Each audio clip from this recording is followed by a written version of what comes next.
Hi dear friends, welcome to chalk board stories. അപ്പോൾ നമ്മുടെ LDC mock test സീരീസിൽ part 2 video ആണിത്. അതായത് നമ്മുടെ ഏറ്റവും ലേറ്റസ്റ്റ് ആയിട്ട് നടന്നൊരു എക്സാം ആയിരുന്നു അസിസ്റ്റൻറ്റ് കമ്പൈലർ എന്ന് പറയുന്നത്. ഇതായിരുന്നു അതിൻ്റെ കോഡ്. അതായത് 2024 നടന്ന LDC സിലബസ് അനുസരിച്ച് നടന്ന ഏറ്റവും ലേറ്റസ്റ്റ് എക്സാം. അപ്പോൾ അത് നമുക്കൊന്ന് അനലൈസ് ചെയ്തിട്ട് നമുക്ക് ടോപ്പിക് വൈസ് മോക്ക് ടെസ്റ്റ് ചെയ്യാം. ഓക്കെ, അപ്പോൾ ഫസ്റ്റ് പാർട്ട് ആദ്യത്തെ 20 ക്വസ്റ്റ്യൻ പാർട്ട് 1 ആയിട്ട് ചെയ്തിട്ടുണ്ട്. ഇത് പാർട്ട് 2 ആണ്. ക്വസ്റ്റ്യൻ നോക്കിക്കേ. കേരള സാമൂഹ്യനീതി വകുപ്പ് സർക്കാർ സേവനങ്ങൾ വീട്ടുപടിക്കൽ എന്ന ലക്ഷ്യത്തിനായി ആവിഷ്കരിച്ച വെബ് പോർട്ടൽ ഏതാണെന്നാണ് ചോദിച്ചിരിക്കുന്നത്. ഏതാണ്? ആൻസർ വരുന്നത് സുനീതിയാണ്. സുനീതി അതായത് നമ്മുടെ പൊതുജനങ്ങൾക്ക് അവരുടെ എല്ലാ കാര്യങ്ങളും സംസ്ഥാന സർക്കാരിൻ്റെ പ്രഖ്യാപിച്ചിട്ടുള്ള കുറേ നയങ്ങളും കാര്യങ്ങളും ഉണ്ട്.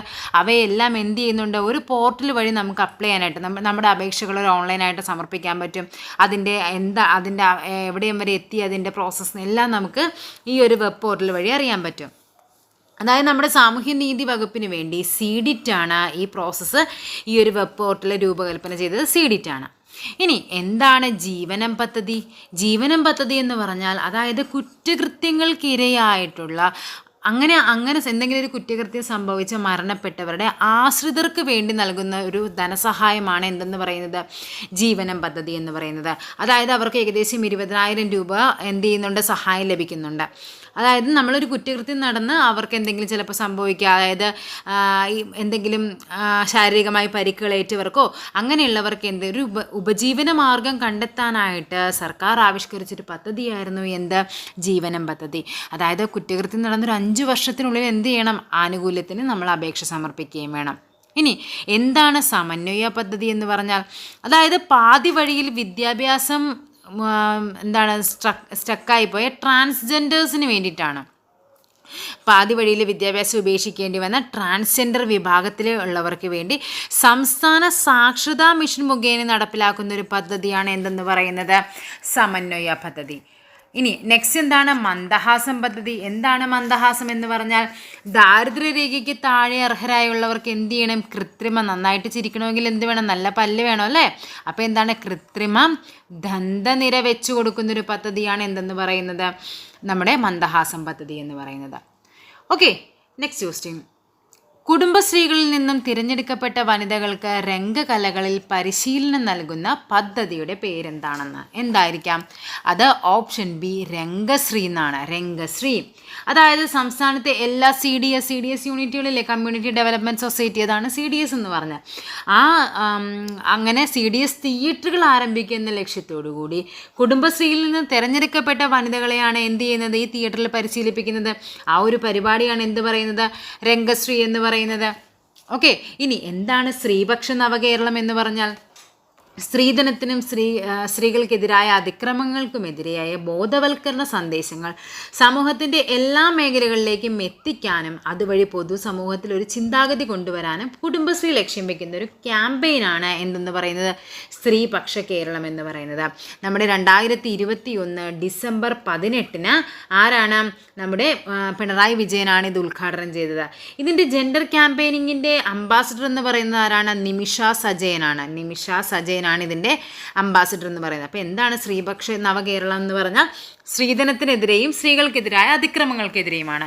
ഇപ്പം നമുക്കറിയാം ദ ഗ്രേറ്റ് ഇന്ത്യൻ കിച്ചണിൽ നിമിഷ സജയൻ്റെ ഒരു ക്യാരക്ടറും ഇതുമായിട്ട് ബേസ് ചെയ്ത് തന്നെയായിരുന്നു. അപ്പോൾ ആരാണ് ഇതിൻ്റെ അംബാസിഡർ എന്ന് ചോദിച്ചാൽ ആരാണ്? നിമിഷ സജയനാണ്. ഇനി എന്താണ് വരയുടെ പെൺമ എന്ന് പറഞ്ഞാൽ? അതായത് കൊച്ചി ബിനാലെ ഫൗണ്ടേഷൻ്റെ കുടുംബശ്രീ മിഷനും ചേർന്ന് ആരംഭിക്കുന്ന സംയുക്തമായിട്ട് വീട്ടമ്മമാർക്ക് നൽകുന്ന ഒരു ചിത്രകലാ ക്യാമ്പയിനാണ് എന്ത്? വരയുടെ പെൺമ എന്ന് പറയുന്നത്. കൊച്ചി ബിനാലയുടെ ഫൗണ്ടേഷനും അതേപോലെ തന്നെ കുടുംബശ്രീ മിഷനും ചേർന്ന് നടത്തുന്നത്. ഇനി എന്താണ് മീനയുടെ ലോകം എന്ന് പറഞ്ഞാൽ? അല്ലേ, എന്താണ്? കേരളത്തിൽ കുടുംബശ്രീ ശിശുവികസന പരിപാടിയുടെ ഭാഗമായി രൂപം നൽകിയ ബാലസഭകളുടെ പ്രവർത്തനം വിപുലീകരിക്കുന്നതിന് നൂതനമായി ആവിഷ്കരിച്ച പദ്ധതിയാണ് എന്ത്? മീനയുടെ ലോകം എന്ന് പറയുന്നത്. ഓക്കെ, ആരാണിത് ഉദ്ഘാടനം ചെയ്തത്? നമ്മുടെ 2012 നമ്മുടെ അന്നത്തെ മുഖ്യമന്ത്രിയായിരുന്ന ഉമ്മൻചാണ്ടിയാണ് ഇത് ഉദ്ഘാടനം ചെയ്യുന്നത്. അതായത് യുനിസെഫിൻ്റെ സഹായത്തോടു കൂടിയാണ് കുട്ടികളുടെ അവകാശങ്ങൾ, സ്വഭാവ രൂപീകരണം എന്നിവ മുഖ്യ പ്രമേയമാക്കി മീന കമ്മ്യൂണിക്കേഷൻ എന്ന പേരിൽ സംസ്ഥാനത്തുടനീളം നടപ്പാക്കി വരുന്ന സമഗ്ര പരിപാടിയുടെ 2ാം ഘട്ടമാണ് എന്തെന്ന് പറയുന്നത്? മീനയുടെ ലോകം. അപ്പോൾ എന്താണ് വരയുടെ പെൺമ എന്ന് പറഞ്ഞാൽ എന്തായിരുന്നു? അതായത് കൊച്ചി ബിനാലെ ഫൗണ്ടേഷനും കുടുംബശ്രീ മിഷനും സംയുക്തമായി വീട്ടമ്മമാർക്ക് വേണ്ടി സംഘടിപ്പിച്ച ചിത്രകലാ ക്യാമ്പയിനാണ് വരയുടെ പെൺമ. സ്ത്രീപക്ഷ നവകേരളം എന്തായിരുന്നു? സ്ത്രീധനത്തിനും സ്ത്രീകൾക്കെതിരായ അക്രമങ്ങൾക്കുമെതിരെയുള്ള ബോധവൽക്കരണ പരിപാടിയാണ്. 2021 ഡിസംബർ 18 പിണറായി വിജയനാണ് അതെന്ത് ചെയ്യുന്നത്, ഉദ്ഘാടനം ചെയ്യുന്നത്.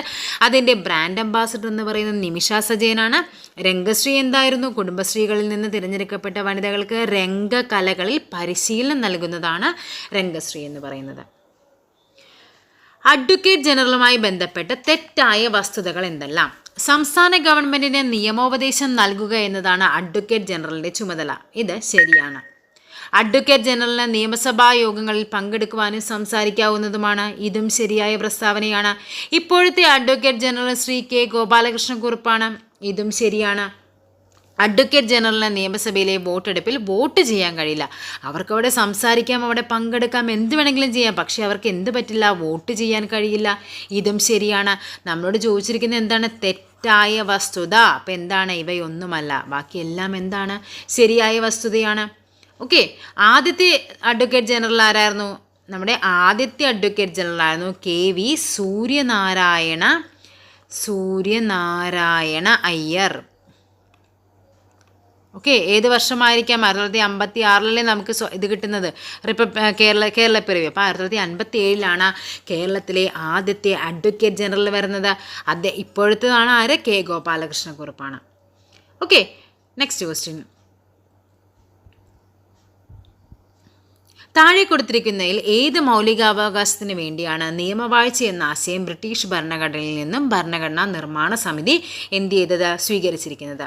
14 നിയമത്തിന് മുന്നിൽ തുല്യത. 15 എന്താണ്? ജാതിയുടെയും മതത്തിൻ്റെയും വർഗത്തിൻ്റെയും ലിംഗത്തിൻ്റെയും ജന്മസ്ഥലത്തിൻ്റെയും അടിസ്ഥാനത്തിലുള്ള വിവേചനത്തിനെതിരെ. അനുച്ഛേദം 16 എന്താണ്? അവസര സമത്വത്തിനെതിരെ. അനുച്ഛേദം 17 എന്ന് പറയുന്ന അയിത്താചാരണത്തിനെതിരെ. ഏതായിരിക്കാം? അത് ഓപ്ഷൻ എ, നിയമത്തിന് മുന്നിലെ തുല്യതയ്ക്ക് വേണ്ടിയിട്ടാണ്. എന്ത്? നിയമവാഴ്ച എന്ന ആശയം. എവിടെ നിന്നാണ് അപ്പം നിയമവാഴ്ച എന്ന ആശയം കടം കൊണ്ടത്? അത് ബ്രിട്ടീഷ് ഭരണത്തിൽ നിന്നാണ് നിയമവാഴ്ച. ഇതിങ്ങനെ 14, 15, 16 നിവിയ എന്ന് പഠിച്ചു വെച്ചാൽ മതി. എന്താണ്? നീ എന്ന് പറഞ്ഞാൽ എന്താണ്? നിയമത്തിന് മുന്നിൽ തുല്യ അവകാശം. വി എന്ന് പറഞ്ഞാൽ വിവേചനത്തിനെതിരെ. ആ എന്ന് പറഞ്ഞാൽ എന്താണ്? അവസര സമത്വത്തിനെതിരെ. ഇതാണ് 3 ആർട്ടിക്കിൾസ് എന്ന് പറയുന്നത്. ഓക്കെ, ആർട്ടിക്കിൾ 17 നമുക്കറിയാം എന്താണ്? മഹാത്മാഗാന്ധിക്ക് ജയ് വിളിച്ചുകൊണ്ട് പാസ്സാക്കിയ ആർട്ടിക്കിളാണ്. ആയുധത്തിനെതിരെയാണ് ആർട്ടിക്കിൾ 17 എന്ന് പറയുന്നത്. അൺടച്ചബിലിറ്റിയാണ്. Okay, next question. ഒരു ഗ്രേസിംഗ് ഭക്ഷ്യശൃംഖലയെ 2ാം പോഷണ തലത്തിൽ ഉൾപ്പെടുന്ന ജീവികൾ ഏതെല്ലാം? 2ാം പോഷണ സ്ഥലം എന്ന് പറഞ്ഞാൽ എന്താണ്? അതായത് നമുക്കറിയാം ഒരു ഭക്ഷ്യശൃംഖല എന്ന് പറയുന്നത് എപ്പോഴും എന്തിലാണ് ആരംഭിക്കുന്നത്? ഒരു സസ്യങ്ങളിൽ നിന്നായിരിക്കും അല്ലേ? അതിനെയാണ് നമ്മൾ ഗ്രേസിംഗ് ഭക്ഷ്യശൃംഖല എന്ന് പറയുന്നത്. വേറൊരെണ്ണമുണ്ട് ഡെട്രിറ്റസ് എന്ന് പറഞ്ഞാൽ എന്താണ്? കൊഴിഞ്ഞിൽ, അതായത് മൃത കാർബണിക വസ്തുക്കൾ എന്ന് പറയും. അതായത് ഡെഡ് ആയിട്ടുള്ള സാധനമാണ്, പക്ഷെ അപ്പോഴും എന്താണത്? നമ്മുടെ ചെടിയുമായിട്ട് ബന്ധപ്പെട്ട് തന്നെയാണ്. കൊഴിഞ്ഞില എന്ന് പറയുന്ന അവിടെ നിന്ന് എന്ത് വരുന്നു? മണ്ണിര കഴിക്കുന്നു, മണ്ണിരയെ പക്ഷി കഴിക്കുന്നു, പക്ഷിയെ വിഘാടകരാകുന്നു. അതിനെയാണ് ഡെട്രിറ്റസ് എന്ന് പറയുന്നത്. ഇതെന്താണ്? ഗ്രേസിംഗ് എന്ന് പറഞ്ഞാൽ എന്താ? പുല്ലുകളിൽ നിന്നൊക്കെ തന്നെ ആയിരിക്കും തുടങ്ങുന്നത്. ഹരിത സസ്യങ്ങളിൽ നിന്ന് ആരംഭിക്കുന്ന ഭക്ഷ്യശൃംഖലയാണ് എന്തെന്ന് പറയുന്നത്? ഗ്രേസിംഗ് എന്ന് പറയുന്നത്. ഓക്കെ, അപ്പോൾ ഹരിതസസ്യങ്ങളിൽ നിന്ന് ആരംഭിച്ചു. 2ാം പോഷണതലമാണ് ചോദിച്ചിരിക്കുന്നത്. അവയെ കഴിക്കുന്നത് അവരെന്തായിരിക്കും പറയുന്നത്? പ്രാഥമിക ഉപഭോക്താക്കൾ. സോ ആൻസർ എന്ത് വരും? ഓപ്ഷൻ ഡി, പ്രാഥമിക ഉപഭോക്താക്കളാണ്. അവയെ കഴിക്കുന്നവരാണ് എന്ത്? ദ്വിതീയ ഉപഭോക്താക്കൾ അഥവാ മാംസാഹാരികൾ എന്ന് പറയുന്നത്. അവയെ ഇരപിടിക്കുന്നവരെയാണ് തൃതീയം, അതായത് അവസാന കണ്ണിയാണ് എന്തെന്ന് പറയുന്നത്? വിഘാടകരെന്ന് പറയുന്നത്. അപ്പം നമുക്കറിയാം ഭക്ഷ്യശൃംഖല എന്ന് പറയുന്നത് 2 എണ്ണമുണ്ട്. ഗ്രേസിങ്ങുമുണ്ട്, അതേപോലെ ഡെട്രിറ്റസുമുണ്ട്. ഗ്രേസിങ്ങുമുണ്ട്, ഡെട്രിറ്റസ്. ഇതാണ് ഡെട്രിറ്റസ് എന്ന് പറയുന്നത്. അതായത് ഡെട്രിറ്റസ് എന്ന് പറഞ്ഞാൽ എന്താണ്? മൃത കാർബണീക വസ്തുക്കൾ. കൊഴിഞ്ഞിലയിൽ നിന്ന് മണ്ണിര കഴിക്കും, അങ്ങനെ വരുന്നതാണ്. അവ എന്താണ്? സൗരോർജ്ജത്തെ നേരിട്ടല്ലാതെ ആശ്രയിക്കുന്ന ഭക്ഷ്യശൃംഖലയാണ് ഈ പറയുന്നത്. ഓക്കെ, അപ്പോൾ നമ്മളോട് ചോദിച്ചിരിക്കുന്നത് ഗ്രേസിംഗ് ആണ്. അപ്പോൾ ഗ്രേസിംഗ് എന്താണെന്നും ഡെട്രിറ്റസ് എന്താണെന്നും നമ്മൾ എന്ത് ചെയ്യണം? അറിഞ്ഞിരിക്കണം. Okay, next question. ജീവിബന്ധങ്ങളിൽ ഒന്നിന് ഗുണകരവും മറ്റേതിന് ഗുണമോ ദോഷമോ ഇല്ലാത്ത ബന്ധമാണ് എന്താ? അങ്ങനെ അറിയപ്പെടുന്നതാണ് കമൻസാലിസം എന്ന് പറഞ്ഞാൽ ആണ്. ഒന്നിന് ഗുണമാണ്, മറ്റേതിന് എന്താണ്? ഗുണവും ഇല്ല, ഒരു ദോഷവുമില്ല. ഓക്കെ, അതിനെയാണ് കമൻസാലിസം എന്ന് പറയുന്നത്. മത്സരം എന്ന് പറഞ്ഞാൽ എന്താണ്? തുടക്കം എന്താ, രണ്ടുപേരും മത്സരിക്കുകയാണ്. രണ്ട് ജീവികൾ തമ്മിൽ മത്സരിക്കുമ്പോൾ എന്താ, രണ്ടുപേർക്കും എന്താണ്, ഒത്തിരി പരിക്കുകളൊക്കെ പറ്റും അല്ലേ? പക്ഷെ എന്താണ്, അവസാനം ആർക്കെങ്കിലും ഒരാൾക്കാർക്കും എന്ത് സംഭവിക്കുന്നത്, അതിന് ഗുണം കിട്ടുന്നത്. അതാണ് മത്സരം എന്ന് പറയുന്നത്. ഇനി എന്താണ് കമൻസാലിസം? കമൻസാലിസത്തിൻ്റെ മലയാളം എന്താണ്? സഹജീവനം. ഓക്കെ, സഹജീവനം എന്ന് പറഞ്ഞാൽ എന്താണ്? അതിന് ഏറ്റവും വലിയ ഒരു ജീവിക്ക് ഗുണവും മറ്റേ ജീവിക്ക് എന്താ, ഗുണവും ഉണ്ടാവില്ല, ദോഷവും ഉണ്ടാവില്ല. അതാണ് അതിന് ഏറ്റവും വലിയ എക്സാമ്പിളാണ് സ്രാവും സക്കർ ഫിഷും എന്ന് പറയുന്നത്. അതായത് സ്രാവിൻ്റെ ശരീരത്തിൽ പറ്റിപ്പിടിച്ചിരിക്കുന്ന മത്സ്യങ്ങളെയാണ് സക്കർ ഫിഷ് എന്ന് പറയുന്നത്. സ്രാവ് സഞ്ചരിക്കുന്നതിനോടൊപ്പം ഇത് എന്ത് ചെയ്യുന്നുണ്ട്, ഇങ്ങനെ സഞ്ചരിക്കും. സ്രാവ് കഴിക്കുന്നതിൻ്റെ ബാക്കി ഇവർക്ക് കിട്ടും. പക്ഷേ സ്രാവിന് എന്താണ്, ഒരു ഗുണവും ഇല്ല, ദോഷവും ഇല്ല. ഇതിങ്ങനെ മേത്ത് പറ്റിപ്പിടിച്ചിരിക്കുന്നതെന്ന് പറഞ്ഞാൽ ഇപ്പോൾ എന്താ, മനുഷ്യൻ്റെ തലയിൽ പെയിൻ പറ്റിപ്പിടിച്ചിരിപ്പുണ്ടല്ലേ, എന്താണ് അത് നമ്മൾ അറിയുന്ന പോലെ അതേപോലെ തന്നെയാണ് സ്രാവിൻ്റെ മേത്ത് ഈ സക്കർ ഫിഷ് പറ്റിപ്പിടിച്ചിരിക്കുമ്പോൾ. പക്ഷെ നമുക്ക് പെയിൻ എന്ന് പറയുന്നത് എന്താണ്, നമുക്കൊരു ദ്രോഹം കൂടിയുണ്ട്.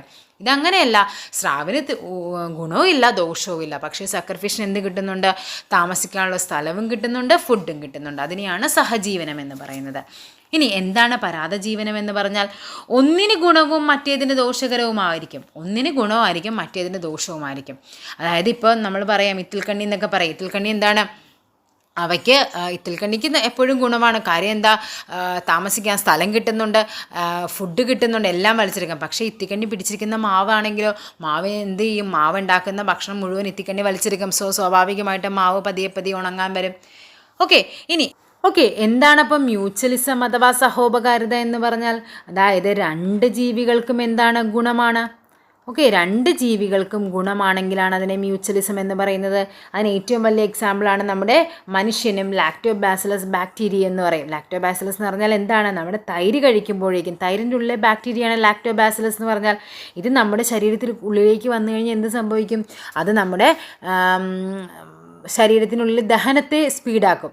അതേപോലെ മനുഷ്യനിൽ നിന്നാണ് ഇവ എന്ത് ചെയ്യുന്നത്, ആഹാരം എടുക്കുന്നത്, ലാക്ടോബാസിലസ് ബാക്ടീരിയ. അപ്പോൾ രണ്ടു പേർക്കും ഗുണമുണ്ട്. അതേപോലെ തന്നെ പണ്ട് പറയുന്നൊരു പഴഞ്ചൊല്ലാണ്, എന്താണ്, കാക്കയുടെ വിശപ്പും മാറും പശുവിൻ്റെ കടിയും മാറും എന്നൊരു പഴഞ്ചൊല്ലുണ്ട്. കാര്യം എന്താ പറയുന്നത്, പശുവിൻ്റെ മേളിൽ കാക്ക ഇരുന്നിട്ട് എന്ത് ചെയ്യുന്നുണ്ട്, പശുവിൻ്റെ മേലുള്ള ചെള്ളും കാര്യങ്ങളൊക്കെ എന്ത് ചെയ്യുന്നുണ്ട്, കൊത്തിക്കഴിക്കും. സ്വാഭാവികമായിട്ടും കാക്കയുടെ വിശപ്പ് എന്ന് പറയുന്ന ഇതും അവിടെ മാറിക്കിട്ടും. പശുവിന് എന്താണ്, അത് ആ ചെള്ളുകൊണ്ടുള്ളൊരു ഉപദ്രവം എന്താണ്, മാറിക്കിട്ടും. അപ്പോൾ അതാണ് മ്യൂച്വലിസം എന്ന് പറഞ്ഞാൽ. Okay, next question. താഴെ പറയുന്നവയിൽ ഏതാണ് ഇൻസിറ്റു കൺസർവേഷൻ? ഇൻസിറ്റു കൺസർവേഷൻ എന്ന് പറഞ്ഞാൽ അതിൻ്റെ മലയാളമാണ് തൽസ്ഥല, അതും പഠിച്ചോളണം. തൽസ്ഥല സംരക്ഷണം എന്ന് പറഞ്ഞാൽ അതായത് ഏതൊരു ജീവജാലങ്ങളെയും അവയുടെ സ്വാഭാവിക ആവാസ വ്യവസ്ഥയിൽ അവ എവിടെയാണോ താമസിക്കുന്നത് അവിടെ തന്നെ അവയെ എന്ത് ചെയ്യുന്നുണ്ട്, പ്രൊട്ടക്റ്റ് ചെയ്യുന്നതിനാണ് ഇൻസിറ്റു എന്ന് പറയുന്നത്. ഇനി എന്താണ് കമ്മ്യൂണിറ്റി റിസർവുകൾ എന്ന് പറഞ്ഞാൽ? അതായത് നമ്മൾ പൊതുജന പങ്കാളിത്തത്തോടെ നമ്മൾ എന്ത് ചെയ്യുന്നുണ്ട്, ഒരു സ്ഥലത്തെ എന്ത് ചെയ്യുന്നുണ്ട്, പ്രൊട്ടക്റ്റ് ചെയ്യുന്നുണ്ട്. അതിനെയാണ് കമ്മ്യൂണിറ്റി റിസർവ് എന്ന് പറയുന്നത്. നമ്മുടെ മലപ്പുറത്ത് ജില്ലയിലെ കടലുണ്ടി, അതൊരു കമ്മ്യൂണിറ്റി റിസർവാണ്. വന്യജീവി സങ്കേതങ്ങൾ നമുക്കറിയാം അല്ലേ, എന്തെങ്കിലും ഒരു ജീവിയെ പ്രൊട്ടക്റ്റ് ചെയ്യാൻ വേണ്ടിയിട്ട് ഏതെങ്കിലും അല്ലേ, അതിനെയാണ് വന്യജീവി സംരക്ഷണ കേന്ദ്രങ്ങൾ എന്ന് പറയുന്നത്. അതേപോലെ തന്നെയാണ് നാഷണൽ പാർക്കുകളും. ഇനി ജീൻ ബാങ്കുകൾ എന്ന് പറഞ്ഞാൽ എന്താണ്? ജീൻ ബാങ്കുകൾ എന്ന് പറഞ്ഞാൽ അവയുടെ എന്ത് ചെയ്യുന്നുണ്ട്, നമ്മൾ അവയെ ഡയറക്റ്റ് അല്ല അവയെ പ്രൊട്ടക്റ്റ് ചെയ്യുന്നത്. അതാണ് എക്സിറ്റു കൺസർവേഷൻ ഉദാഹരണമാണ്. ബഹിർസ്ഥല സംരക്ഷണം എന്ന് പറയും. അതായത് എക്സിറ്റു കൺസർവേഷൻ ഉദാഹരണമാണ് എന്തെന്ന് പറയുന്നത്, നമ്മുടെ ജീൻ ബാങ്കുകൾ എന്ന് പറയുന്നത്. ജീൻ ബാങ്ക്, അതേപോലെ ബൊട്ടാണിക്കൽ ഗാർഡൻ, പിന്നെ എന്താണ് എക്സാമ്പിളായിട്ട് പറയാവുന്നത്, നമ്മുടെ മൃഗശാലകൾ, സുവോളജിക്കൽ ഗാർഡനുകൾ, ഇവയെല്ലാം എന്താണ്, എക്സിറ്റു കൺസർവേഷനാണ്. എക്സിറ്റു കൺസർവേഷന് ഉദാഹരണങ്ങളാണ്. എക്സിറ്റു എന്ന് പറഞ്ഞാൽ എന്താണ്, ജീവികളെ അവയുടെ സ്വാഭാവിക ആവാസ വ്യവസ്ഥയിൽ നിന്ന് പുറത്തു കൊണ്ടുവന്ന് സംരക്ഷിക്കുന്നതിനെയാണ്. അപ്പോൾ ഇവിടെ ആൻസർ ഏതാണ്? ഓപ്ഷൻ സി, ജീൻ ബാങ്കുകളാണ്. Okay, next question. ഹീമോഡയാലിസിസിൽ രക്തം കട്ട പിടിക്കാതിരിക്കാൻ ഉപയോഗിക്കുന്ന രാസപദാർത്ഥത്തിൻ്റെ പേരെന്താണെന്ന്? എന്താണ് അത്? ഓപ്ഷൻ എ, ഹെപ്പാരിനാണ്. എന്താണ് ഹീമോഡയാലിസിസ് എന്ന് പറഞ്ഞു കഴിഞ്ഞാൽ, അതായത് വൃക്കകൾ തകരാറിലാകുന്ന അവസ്ഥയിൽ നമ്മൾ എന്ത് ചെയ്യുന്നുണ്ട്, ഒരു കൃത്രിമ വൃക്കയിലൂടെ എന്ത് ചെയ്യുന്നുണ്ട്, നമ്മുടെ ഈ രക്തം കടത്തി വിട്ടിട്ട് അത് ക്ലീൻ ചെയ്തെടുക്കും. രക്തം ശുദ്ധീകരിക്കാൻ വേണ്ടിയിട്ട് പുറത്തുള്ള, അതായത് നമ്മുടെ ശരീരത്തിൽ നിന്ന് പുറത്തേക്ക് നമ്മൾ എന്ത് ചെയ്യുന്നുണ്ട്, രക്തം മറ്റൊരു ഇതിലൂടെ കടത്തിവിട്ട് നമ്മൾ രക്തത്തെ ശുദ്ധീകരിക്കുന്ന പ്രക്രിയയാണ് ഹീമോഡയാലിസിസ് എന്ന് പറയുന്നത്. ഓക്കെ, ഇനി അതിൽ നമ്മൾ ഉപയോഗിക്കുന്ന രാസപദാർത്ഥമാണ് എന്തെന്ന് പറയുന്നത്, ഹെപ്പാരിൻ എന്ന് പറയുന്നത്. അതായത് ഇങ്ങനെ ശരിക്കും ഒരു പുറത്ത് ഇങ്ങനെ ഒരു സംഭവം ഉണ്ട്, ഇങ്ങനെ അതിങ്ങനെ നമ്മൾ ഈ ബ്ലഡ് ഇങ്ങനെ കടത്തിവിട്ട് നമ്മുടെ ശരീരത്തിൽ ഇങ്ങനെ കയ്യിൽ 2 കുഴലുകൾ ഉണ്ടാകും. ഒരു കുഴലിൽ കൂടി നമ്മൾ ഈ ബ്ലഡ് നമ്മുടെ ശരീരത്തിൽ നിന്ന് പുറത്തേക്ക് വന്ന് ഇതിലേ കൂടി കടത്തി തിരിച്ചടുത്ത കുഴലിലൂടെ അകത്തേക്ക് കയറ്റും. ഇതാണ് ശരിക്കും ഹീമോഡയാലിസിസ് എന്ന് പറഞ്ഞാൽ. അതിൽ നമ്മൾ എന്താ, ബ്ലഡ് നമ്മുടെ ശരീരത്തിൽ നിന്ന് പുറത്തേക്ക് വരുമ്പോഴേക്കും അത് കട്ട പിടിക്കാനുള്ള ചാൻസ് പെട്ടെന്നാണ്. അതിന് വേണ്ടി ചേർക്കുന്ന സാധനമാണ് എന്ത്, ഹെപ്പാരിൻ എന്ന് പറയുന്നത്. Okay, next question. ഇനി എന്താണ് ആൽബുമിൻ? ആൽബുമിൻ എന്താണ്? ഇത് രക്തസമ്മർദ്ദം നിയന്ത്രിക്കുന്ന സാധനമാണ് ആൽബുമിൻ എന്ന് പറഞ്ഞാൽ. ഇനി എന്താണ് ഫൈബ്രിനോജൻ? ഫൈബ്രിനോജൻ എന്ന് പറഞ്ഞാൽ രക്തം കട്ട പിടിക്കുന്നതിന് സഹായിക്കുന്നതാണ്. രക്തം കട്ട പിടിക്കാനായിട്ട് ഹെൽപ്പ് ചെയ്യുന്നതാണ് ഫൈബ്രിനോജൻ എന്ന് പറഞ്ഞാൽ. ഓക്കെ, ഇനി ഹിറുഡിൻ എന്ന് പറഞ്ഞാൽ എന്താണ്? നമ്മുടെ കുളയട്ടയില്ലേ, കുളയട്ട് രക്തം കട്ട പിടിക്കുന്നതിന്, അതായത് നമ്മുടെ കാലേ കടിക്കുമ്പോഴേക്കും എന്ത് സംഭവിക്കും, രക്തം പുറത്തേക്ക് വരും. അപ്പം നോർമലി നമ്മുടെ ശരീരത്തിൽ നിന്ന് രക്തം പുറത്തേക്ക് വന്നാൽ കുറച്ച് നേരം കഴിയുമ്പോഴേക്കും അതെന്ത് ചെയ്യും, അത് കട്ടയായി പോകും. പക്ഷേ കുളയട്ടയുടെ ശരീരത്തിലുള്ള ഹിറുഡിൻ എന്ന് പറയുന്ന സാധനം നമ്മുടെ ശരീരത്തിലേക്ക് വെക്കുന്നതനുസരിച്ച് എന്ത് സംഭവിക്കും, ആ ബ്ലഡ് അവിടെ ക്ലോട്ട് ആവില്ല. അപ്പം അട്ടയ്ക്ക് ആ ബ്ലഡ് ഇങ്ങനെ കുടിച്ചുകൊണ്ടിരിക്കാൻ വേണ്ടി പറ്റും. അതിന് ഉപയോഗിക്കുന്ന സാധനമാണ് എന്ത്, ഹിറുഡിൻ എന്ന് പറയുന്നത്. Okay, next question. 26ാമത് PV മെമ്മോറിയൽ എൻഡോമെൻ്റ് അവാർഡ് നേടിയ പരിസ്ഥിതി പ്രവർത്തകൻ ആരാണെന്ന്? 26ാമത് PV മെമ്മോറിയൽ ആരാണത്? അത് ശ്രീമൻ നാരായണനാണ്. 26ാമത് PV memorial. അതായത് എന്താണ് ശ്രീമൻ നാരായണൻ ചെയ്ത പ്രവൃത്തി എന്ന് പറഞ്ഞാൽ, വേനൽക്കാലത്ത് പക്ഷികളുടെ ദാഹം ശമിപ്പിക്കാൻ വേണ്ടിയിട്ട് അദ്ദേഹം എന്ത് ചെയ്യുന്നുണ്ട്, മൺപാത്രം എന്ന പേരിൽ അദ്ദേഹം ആരംഭിച്ചൊരു ക്യാമ്പയിൻ്റെ പേരാണ് എന്ത്, മൺപാത്രം എന്ന് പറയുന്നത്. അതെന്ത് ചെയ്യുന്നുണ്ട്, പ്രധാനമന്ത്രിയുടെ മൻ കി ബാത്ത് എന്ന് പറയുന്ന പ്രധാനമന്ത്രിയുടെ പരിപാടിയിൽ അത് പരാമർശിച്ചതാണ് എന്ത്, ശ്രീമൻ നാരായണൻ്റെ മൺപാത്രം എന്നൊരു പദ്ധതിയെപ്പറ്റി. അതായത് വേനൽക്കാലത്ത് പക്ഷികൾക്ക് വെള്ളം കുടിക്കാനായി മൺപാത്രം എന്നൊരു സെറ്റപ്പ് അദ്ദേഹം ഒരു ക്യാമ്പയിൻ നടത്തി. ആ ക്യാമ്പയിനാണ് പ്രധാനമന്ത്രിയുടെ മൻ കി ബാത്ത് എന്ന പരിപാടിയിൽ പരാമർശിക്കുകയുണ്ടായി. അതാണ് അദ്ദേഹം ചെയ്ത കാര്യം എന്ന് പറയുന്നത്. അതാണ് 26ാമത്തെ PV മെമ്മോറിയൽ എൻഡോമെൻ്റ് അവാർഡിന് പരിസ്ഥിതി പ്രവർത്തകനായിട്ട് അവാർഡ് ലഭിച്ചത്. ഇനി 25ാമത്തെ അവാർഡ് ആരായിരുന്നു? 25ാമത്തത് CC കണ്ണൻ എന്ന് പറയുന്ന വ്യക്തിയാണ്. CC കണ്ണൻ ആരാണ്? കല്ലേൽ പൊക്കുടൻ എന്ന് പറഞ്ഞാൽ നമുക്കറിയാം, കേരളത്തിലെ കണ്ടൽക്കാടുകളുടെ സംരക്ഷകനാണ് ആര്, കല്ലേൽ പൊക്കുടൻ എന്ന് പറയുന്നത്. ഇനി ആരാണ്? CR നീലകണ്ഠൻ. പരിസ്ഥിതി വിഷയങ്ങളിൽ മലയാളം ആനുകാലികങ്ങളിൽ അഭിപ്രായം എഴുതുന്നൊരു വ്യക്തിയാണ് ആര്, CR നീലകണ്ഠൻ എന്ന് പറഞ്ഞാൽ. അദ്ദേഹം പരിസ്ഥിതിയുമായി ബന്ധപ്പെട്ട കാര്യങ്ങളാണ്. മൈലമ്മയെ നമുക്കറിയാം അല്ലേ, പ്ലാച്ചിമടയിലെ സമരനായികയാണ് മൈലമ്മ എന്ന് പറയുന്നത്. 2002 പ്ലാച്ചിമട സമരം പ്രക്ഷോഭം നടന്നത് എവിടെയായിരുന്നു? നമ്മുടെ പാലക്കാട് ജില്ലയിലെ പെരുമാട്ടി പഞ്ചായത്തിലാണ് എന്ത് നടക്കുന്നത്, നമ്മുടെ പ്ലാച്ചിമട പ്രക്ഷോഭം നടക്കുന്നത് 2002. അതോടുകൂടി 2004 കൊക്കക്കോള കമ്പനി അടച്ചുപൂട്ടുകയും ഉണ്ടായി. ഓക്കെ, 4 പേരെയും മനസ്സിലായില്ലേ? Next question. താഴെ തന്നിരിക്കുന്നതിൽ വ്യത്യസ്ത തന്മാത്രകൾ തമ്മിലുള്ള ബലം എന്ത്? വ്യത്യസ്ത തന്മാത്രകൾ തമ്മിലുള്ള ബലം നമുക്കറിയാം, ഗുരുത്വാകർഷണ ബലവും ന്യൂക്ലിയർ ബലവും അല്ല നമുക്കറിയാം. നമുക്കിവിടെ ഡൗട്ട് വരുന്നത് അഡീഷനാണോ കൊഹിഷനാണോ എന്നുള്ളതാണ്. നമ്മൾ അടയുണ്ടാക്കുമ്പോൾ എന്താണ് ചെയ്യുന്നത്, നമ്മൾ എന്ത് ചെയ്യും, ഒരു മാവ് വെച്ചിട്ട് അതിൻ്റെ ഉള്ളിൽ എന്ത് ചെയ്യും, ശർക്കരയും പഞ്ചസാരയൊക്കെ വെക്കും. രണ്ട് ടൈപ്പ് സാധനങ്ങളല്ലേ, അതായത് 2 വ്യത്യസ്ത തന്മാത്രകൾ തമ്മിലാണെങ്കിൽ അവിടെ എന്താണ്, അടയാണെന്ന് ഓർത്താൽ മതി. അവിടെ എന്ത് ഫോഴ്സാണ്, അഡിഷൻ ഫോഴ്സ് ആയിരിക്കും. അതുകൊണ്ടാണ് നമ്മുടെ ഗ്ലാസ്സിൽ ജലം പറ്റിപ്പിടിച്ചിരിക്കുന്നത് എന്ത് ഫോഴ്സിന് കാരണമായിരിക്കും, അഡിഷൻ ഫോഴ്സാണ്. ഓക്കെ, നമ്മൾ ഒരു പാത്രത്തിലേക്ക് നിറയെ വെള്ളം എടുത്തിട്ട് നമ്മൾ പെട്ടെന്ന് ഒരു ഈർക്കിൽ മുക്കി പുറത്തേക്ക് എടുത്തു കഴിഞ്ഞാൽ അതിലെന്താകും, വെള്ളം ഉണ്ടാവില്ല അല്ലേ, വെള്ളം പറ്റിപ്പിടിച്ചിരിക്കും അതിൻ്റെ മേളിലോട്ട്. നമ്മൾ ശരിക്കും അത് പുറത്തേക്ക് എടുത്താലും അതിലെന്താണ്, വെള്ളം പറ്റിപ്പിടിച്ചിരിക്കാവുന്ന കാരണം എന്താണ്, അവിടെ ഒരു അഡീഷൻ ഫോഴ്സ് ഉണ്ട്. ഈർക്കിലെന്ന് പറയുന്ന ഒരു തന്മാത്രയും എന്താണ്, 2 വ്യത്യസ്ത തന്മാത്രകളാണ് ജലവും. അത് തമ്മിൽ എന്ത് ചെയ്യുന്നുണ്ട്, അറ്റാച്ച് ചെയ്യുന്നുണ്ട്. ഇനി നമ്മുടെ ബോർഡിൽ നമുക്ക് എഴുതാൻ പറ്റുന്നതിനുള്ള റീസൺ എന്താണ്, അഡീഷൻ ഫോഴ്സ് ആണ്. ഇനി എന്താണ് കൊഹിഷൻ എന്ന് പറഞ്ഞാൽ ഒരേ ഇനം തന്മാത്രകൾ തമ്മിലാണ്. ഓക്കെ, ഇനി എന്താണ് ന്യൂക്ലിയർ ബലം നമുക്കറിയാം അല്ലേ, പ്രപഞ്ചത്തിലെ ഏറ്റവും ശക്തമായ ബലമാണ് ന്യൂക്ലിയർ ബലം എന്ന് പറയുന്നത്. പ്രപഞ്ചത്തിലെ ഏറ്റവും ശക്തമായ ബലമാണ് ന്യൂക്ലിയർ ബലം എന്ന് പറയുന്നത്. ഓക്കെ, ഇനി ഗുരുത്വാകർഷണ ബലം നമുക്ക് എല്ലാവർക്കും അറിയാം അല്ലേ, ഭൂമിയുടെ കേന്ദ്രത്തിൽ നിന്ന് നമ്മുടെ ഭൂമിയുടെ എല്ലാ വസ്തുക്കളിലേക്കുമുള്ള ഒരു ആകർഷണമുണ്ട്. അതിനെയാണ് നമ്മൾ എന്ത് പറയുന്നത്, ഗുരുത്വാകർഷണ ബലം എന്ന് പറയുന്നത്. ഭൂമിയുടെ ഉപരിതലത്തിലെ പാലായന പ്രവേഗം എത്ര? പാലായന പ്രവേഗം എന്ന് പറഞ്ഞാൽ എന്താണ്, അതായത് നമ്മുടെ ഭൂമിക്ക് നമുക്കറിയാം ഒരു ഗുരുത്വാകർഷണം വെച്ചിട്ട് നമുക്ക് ഭൂമിയിൽ എന്ത് ചെയ്യുന്നുണ്ട്, ഒരു ഫോഴ്സ് ഉണ്ട്. ആ ഒരു ഫോഴ്സ് നമുക്ക് കടന്ന് നമുക്ക് പുറത്തേക്ക് പോകണമെങ്കിൽ ഏകദേശം 11.2 കിലോമീറ്റർ പെർ സെക്കൻഡിൽ ആ വസ്തു സഞ്ചരിച്ചിരിക്കണം.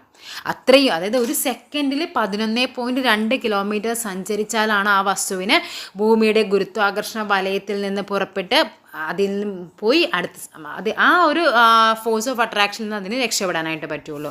ഇനി ചന്ദ്രനിൽ നിന്നുള്ള പലായന പ്രവേഗം എത്രയാണെന്ന് അറിയാമോ? അത് 2.38 കിലോമീറ്റർ പെർ സെക്കൻഡാണ്. ഏറ്റവും കൂടുതൽ പലായന പ്രവേഗമുള്ളത് നമ്മുടെ സൂര്യനാണ്. എത്രയാണെന്ന് അറിയാമോ? 618 കിലോമീറ്റർ പെർ സെക്കൻഡാണ്.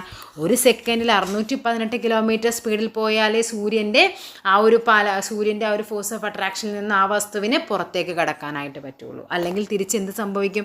തിരിച്ച് ഭൂമിയിലേക്ക് തന്നെ വരും. ഇപ്പം നമ്മൾ ഭൂമിയുടെ കാര്യം പറയുവാണ്. നമ്മളൊരു കല്ലെടുത്ത് എറിഞ്ഞു കഴിഞ്ഞാൽ നമ്മൾ എറിയുന്ന കല്ലിന് ഒരു സെക്കൻഡിൽ 11 കിലോമീറ്ററോളം പോകാനുള്ള കപ്പാസിറ്റി ആ കല്ലിനുണ്ടെങ്കിൽ ആ കല്ല് എന്ത് ചെയ്യുന്നുണ്ട്? തിരിച്ചു വരില്ല. അത് ഭൂമിയുടെ ആ ഒരു ഫോഴ്സ് ഓഫ് അട്രാക്ഷൻ കഴിഞ്ഞത് പോകും. അതിനെയാണ് നമ്മൾ പലായന പ്രവേഗം എന്ന് പറയുന്നത്.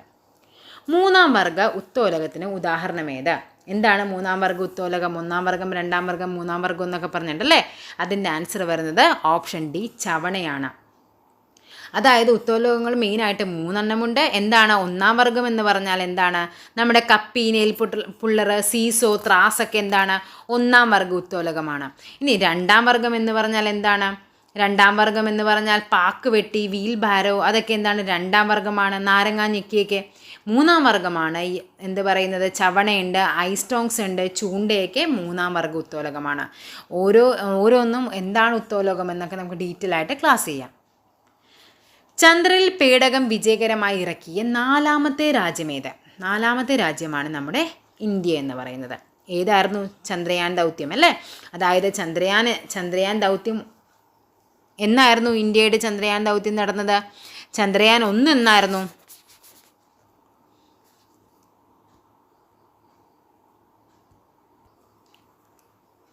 ഓക്കെ, ചന്ദ്രയാൻ 1 എന്നായിരുന്നു. ചന്ദ്രയാൻ 1 എന്ന് പറയുന്നത് 2008 2008 ഒക്ടോബർ 22 ചന്ദ്രയാൻ 1 വരുന്നത്.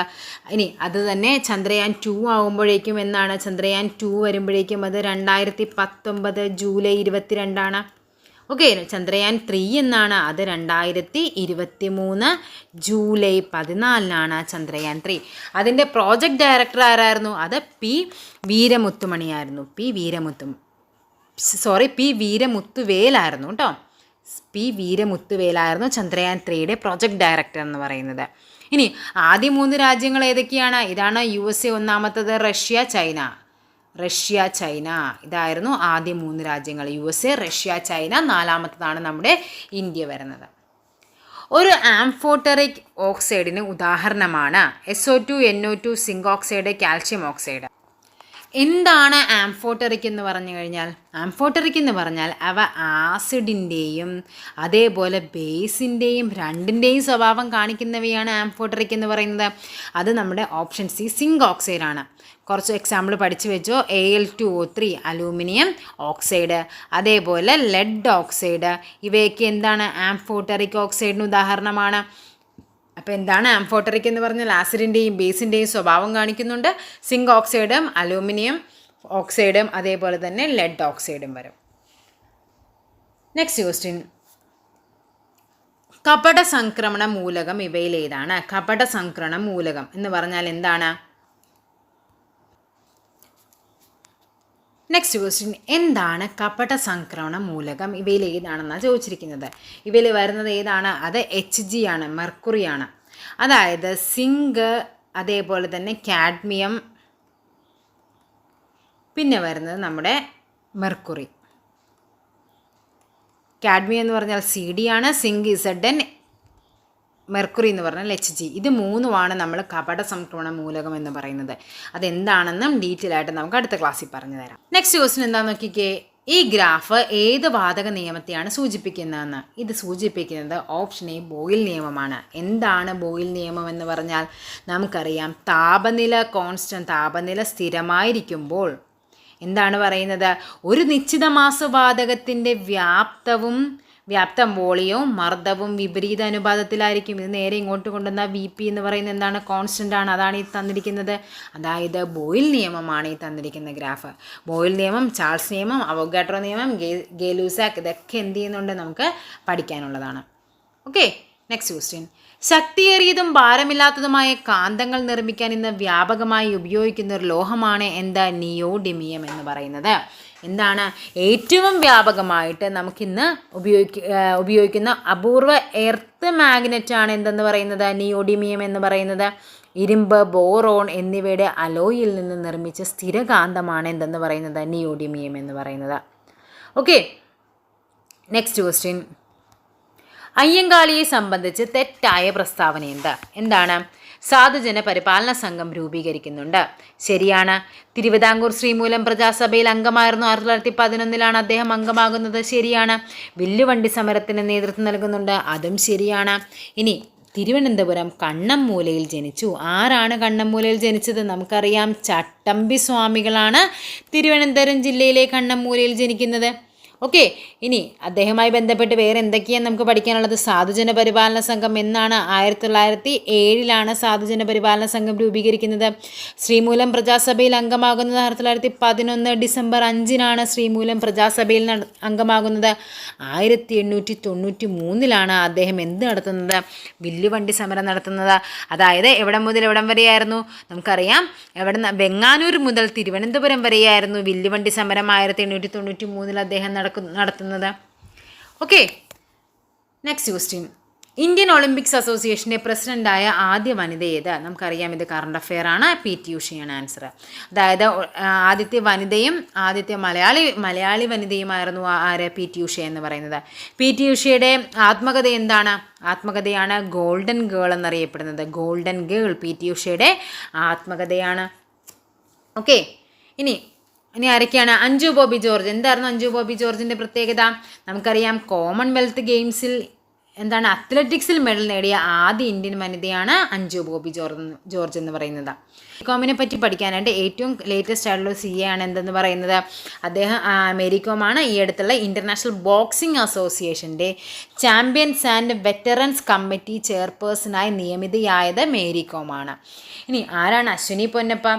ഇന്ത്യയിലെ ഏറ്റവും മികച്ചൊരു ഡബിൾസ് ബാഡ്മിൻ്റൺ താരങ്ങളിലൊരാളാണ് അശ്വിനി പൊന്നപ്പ എന്ന് പറയുന്നത്. Okay, next question. കഥാപാത്രവും നോവലും തെറ്റായ ജോഡി ഏത്? സേതു ഏതാണ്? സേതു കാലം. ശരിയാണ്. രവിയാണ് എൻ്റെ ഖസാക്കിൻ്റെ ഇതിഹാസം, OV വിജയൻ്റെ ഖസാക്കിൻ്റെ ഇതിഹാസത്തിലെ പ്രധാന കഥാപാത്രമാരായിരുന്നു? രവിയായിരുന്നു. സുഹറയും മജീദും എൻ്റെ ഉപ്പാപ്പാക്കൊരാന ഉണ്ടായിരുന്നു ആണോ? അല്ല. ബാല്യകാല സഖിയിലെ ബഷീറിൻ്റെ ബാല്യകാല സഖിയിലെ കഥാപാത്രങ്ങളായിരുന്നു ആര്? മജീദും സുഹറയും. പപ്പു ഓടയിൽ നിന്ന്. സോ നമുക്കിവിടെ വേണ്ടത് തെറ്റായ ജോഡിയാണ്. സോ ആൻസറായിട്ട് വരുന്നത് ഓപ്ഷൻ C സുഹറയാണ്. മജീദും സുഹറയും എവിടെയായിരുന്നു? ബാല്യകാല സഖിയായിരുന്നു. ഓക്കെ, സേതു ആരുടെയാണ്? കാലം എന്ന് പറയുന്നതിൽ MTയുടെ നോവലാണ് അല്ലേ സേതു വരുന്നത്. ഓടയിൽ നിന്ന് ആരായിരുന്നു? ഓടയിൽ നിന്ന് നമുക്കറിയാം P കേശവദേവ്. നമുക്ക് സ്കൂളുകളിലൊക്കെ പഠിക്കാനുണ്ടായിരുന്നതാണ് ഓടയിൽ നിന്ന്. പപ്പു ആയിരുന്നു പ്രധാന കഥാപാത്രം എന്ന് പറയുന്നത്. ഓക്കെ, അപ്പോൾ ഇതിൻ്റെ 40 ക്വസ്റ്റിനും ഇപ്പോൾ നമ്മുടെ ആ ഒരു LDC സീരീസിൽ 40 ക്വസ്റ്റ്യൻ ആയിട്ടുണ്ട്. ടോപ്പിക് വൈസ് നമുക്ക് ചെയ്യാം. ആദ്യം ഒരു ക്വസ്റ്റ്യൻ പേപ്പർ ഒന്ന് തീർത്തിട്ട് ടോപ്പിക് വൈസ് തുടങ്ങാമെന്ന് വിചാരിച്ചിട്ടാണ്. അപ്പോൾ എല്ലാവരും നല്ല ഉഷാറായിട്ട് പഠിക്കുക. LDC ഈ ജൂലൈ മാസം 27 തൊട്ട് തുടങ്ങിയാണ്. ഒക്ടോബർ വരെ എക്സാംസ് ഉണ്ട്. അപ്പോൾ നിങ്ങളുടെ നിർദ്ദേശങ്ങൾ എന്തായാലും കമൻ്റായിട്ട് രേഖപ്പെടുത്തുക. താങ്ക്